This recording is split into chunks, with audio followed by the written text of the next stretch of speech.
Hello students. In our previous video, we have studied 6.2 the search for genetic material.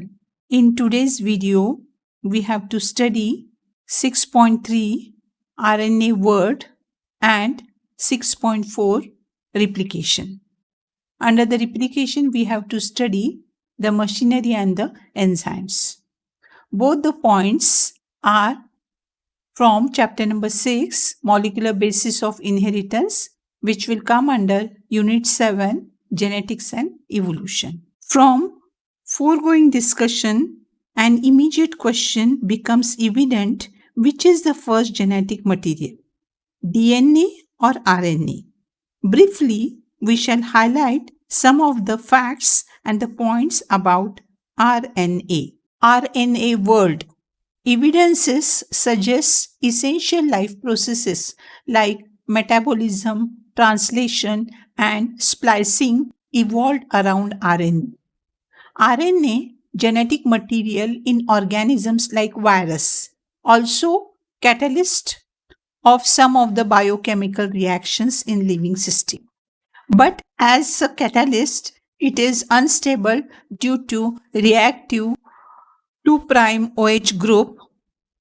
DNA has evolved from RNA with some modifications. Modifications include double-stranded nature and complementary strand resistant the changes by evolving the process of repair.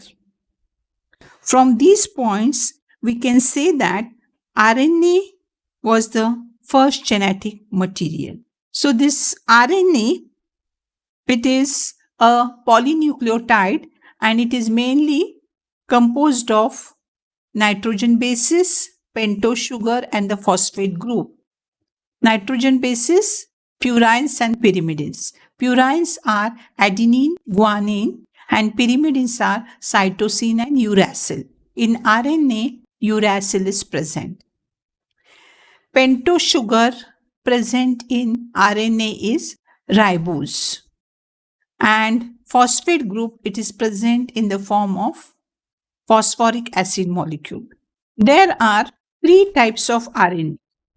And these 3 types of RNA are called as a non-genetic RNA. The non-genetic RNA are messenger RNA, transfer RNA, which are also called as a soluble RNA, and ribosomal RNA.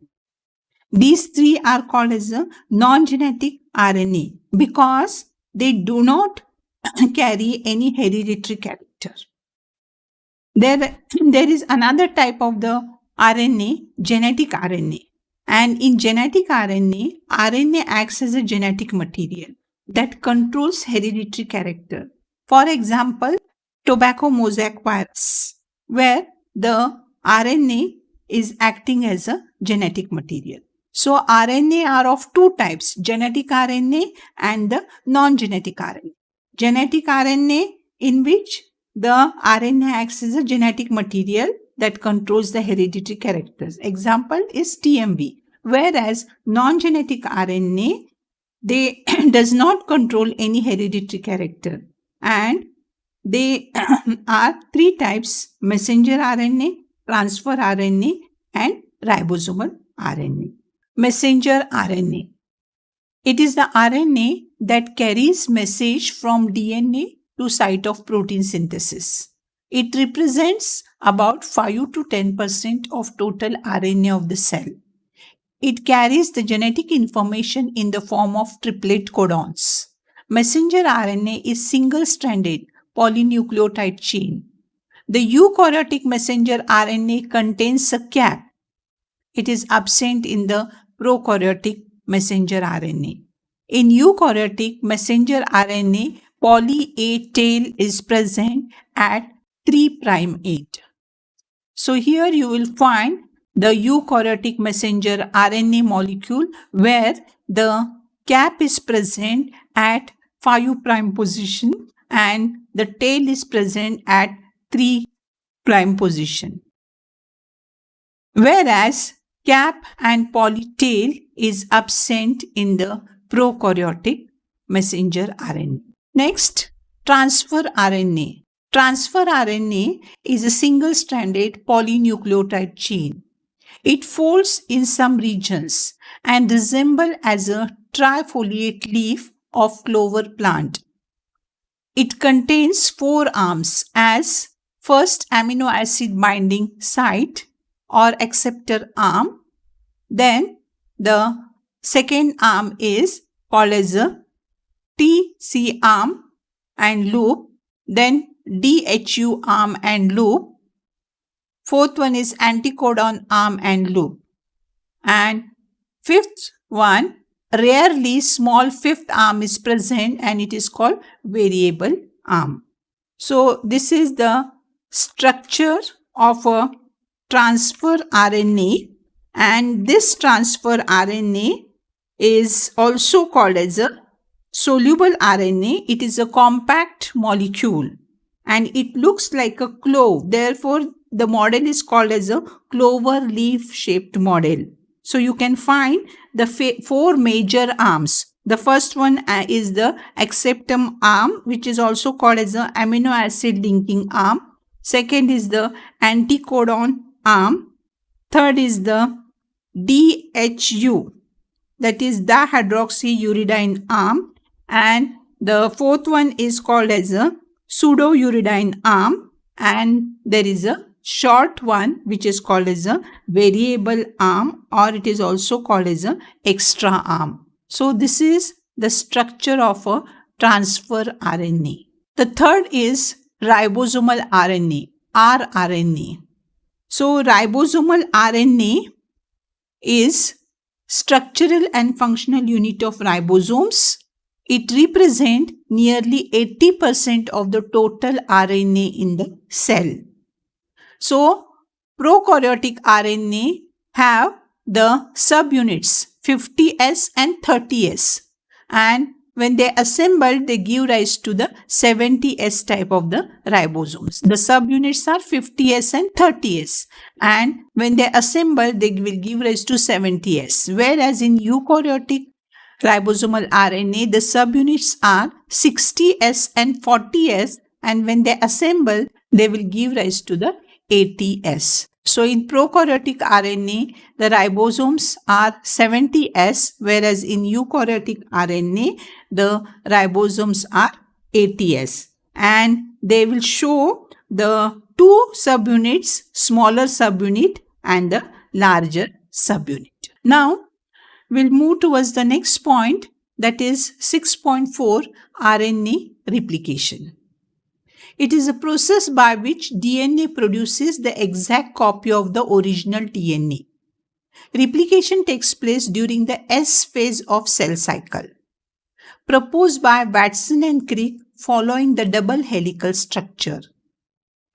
Watson and Crick's original statement states, "It was not escape our notice that the specific pairing we have postulated immediately suggests a possible copying mechanism for the genetic material." They suggested DNA replication, it is a semi-conservative method. Describe process: 2 DNA strands separate and act as a template for synthesis of new complementary DNA strand. Then the new DNA molecule formed have one parental DNA strand and one newly synthesized daughter DNA strand. Therefore, the process itself is called as a semi-conservative method. So the DNA replication, there are 5 steps are there. The steps involved in the process of DNA replication includes: first one, origination of replication; second, unwinding of the DNA molecule; third, formation of RNA primer; fourth, synthesis of complementary strand; and fifth one is proofreading and DNA repair. So these are the 5 steps in the process of DNA replication. We'll see one by one step in brief. The first, origination of replication.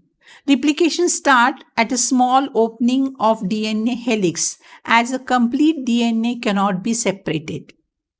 Initiation points or origin occurs due to the hydrogen bonds between two base breaks, and the ORI site will be occur.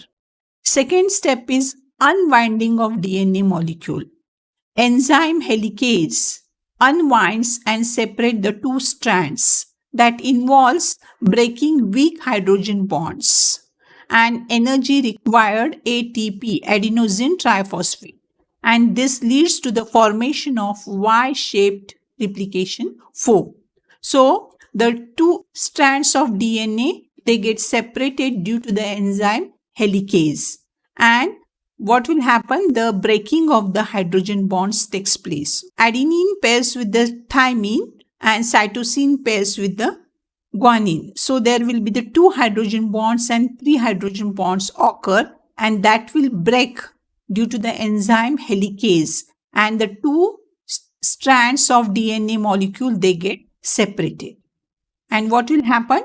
The Y-shaped replication fork will form. Next, the formation of RNA primer.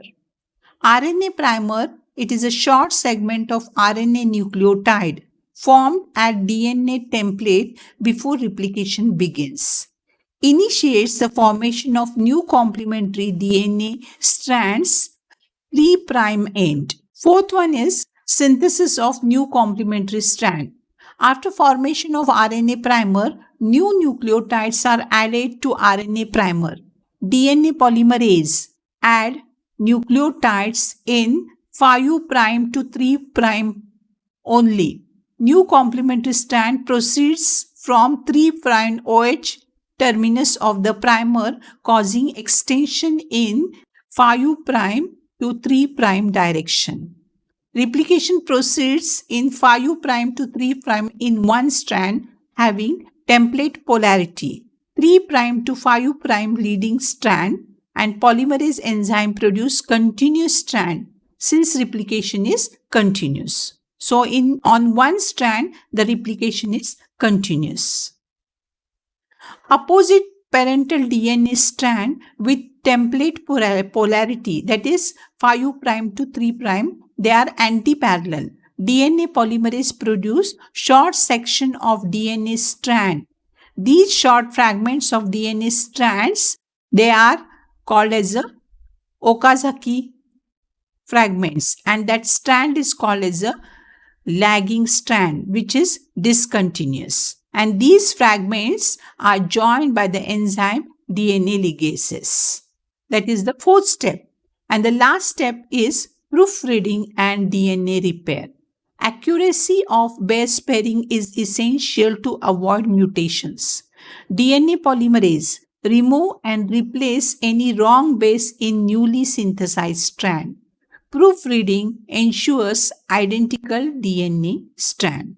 So, with the help of these 5 steps, the DNA replication occurs, which is a semi-conservative method. Here, the same process has been given in brief. The first one, DNA strands start separating from ORI, origin of replication. This unwinding is catalyzed by many enzymes.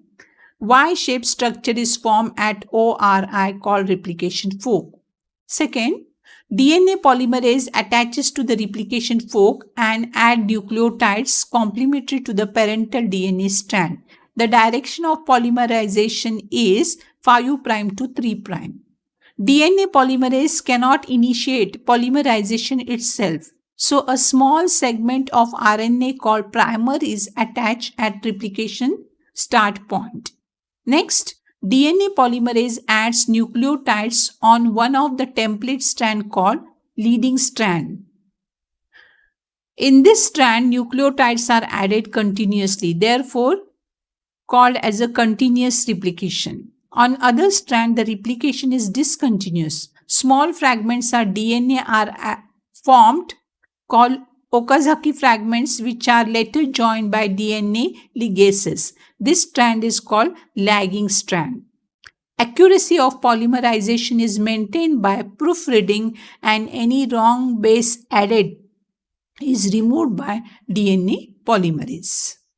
So the DNA replication, how it occurs, it has been explain in brief. Here, the diagrammatic replication of the DNA. So here you will find the two strands of DNA, they will get separated and they act as a template strand.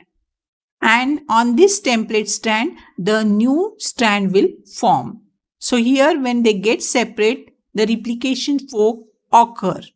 Now on one strand where see the polarity and see the process of formation of the new strand. Here 5' to 3', the replication is continuous.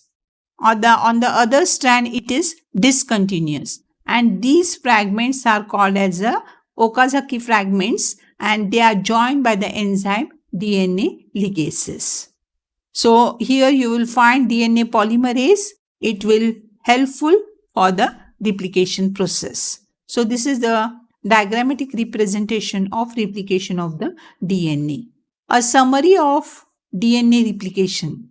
So here again you will find how the actual process occur. Helicase unwinds the parental double helix. So helicase enzymes, they separate the two strands of the DNA. So you can see that the two strands are anti-parallel. One strand is running 5' to 3' and another strand is running 3' to 5'. So what will happen? The helicase enzyme unwind the parental double helix. Now the separated strands act as a template strands and on that the new strands will form. So here the single strand binding protein stabilize to unwind the parental DNA. So here you will find the presence of single strand proteins. Then the third step is the leading strand is synthesized continuously and in the direction of 5' to 3' direction by DNA polymerase. So here you will find the DNA polymerase enzyme will form the continuous formation in the direction of 5' to 3'. Fourth one, the lagging strand is synthesized discontinuously. This is the lagging strand. The synthesizes discontinuously. Primase synthesizes a short primer which extended by DNA polymerase to form the Okazaki fragments. So here you will find the fragments are formed. The continuous synthesis is not there. It is a discontinuously. The lagging strand is synthesized discontinuously. And the fifth one is after the DNA primer is replaced by the DNA ligase join the Okazaki fragments to the growing standard. So further these fragments are joined. So here you will find the entire process and the 5 important steps. Thank you.